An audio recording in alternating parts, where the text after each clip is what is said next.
আজকে আমরা বলতে চলেছি একটা জাদু লাঠির গল্প।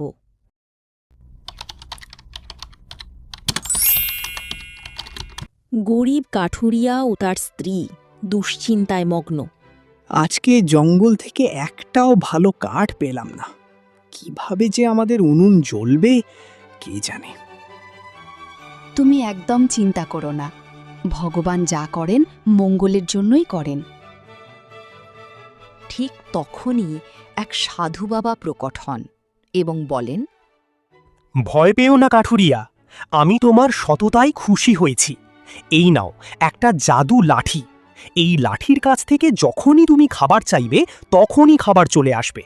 কিন্তু সাবধান, সোনা দানা টাকা পয়সা চাইলে কিন্তু বিপদ হবে। ঠিক তখনই ঘরের জানালার পাশ থেকে একটি চোর সব দেখছিল।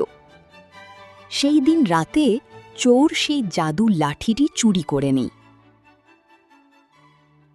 চোর সেই জাদু লাঠিটি নিয়ে তার বাড়ির দিকে রওনা দেয়।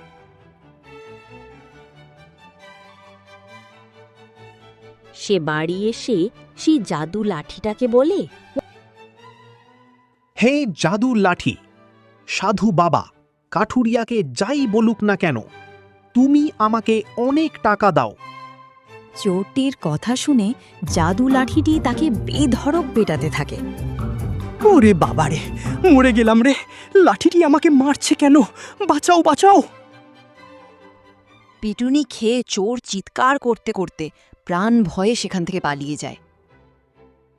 পরদিন কাঠুরিয়া ঘুম থেকে উঠে দেখে যে লাঠিটি তার বাড়িতেই, আর তার পাশে থালা ভর্তি খাবার। কাঠুরিয়া ও তার স্ত্রী খুব খুশি হয়। আমাদের গল্প এখানেই শেষ হলো। গল্পটি ভালো লাগলে অবশ্যই একটা লাইক করবেন এবং আপনাদের গল্পটি কেমন লাগলো অবশ্যই কমেন্ট করে জানাবেন।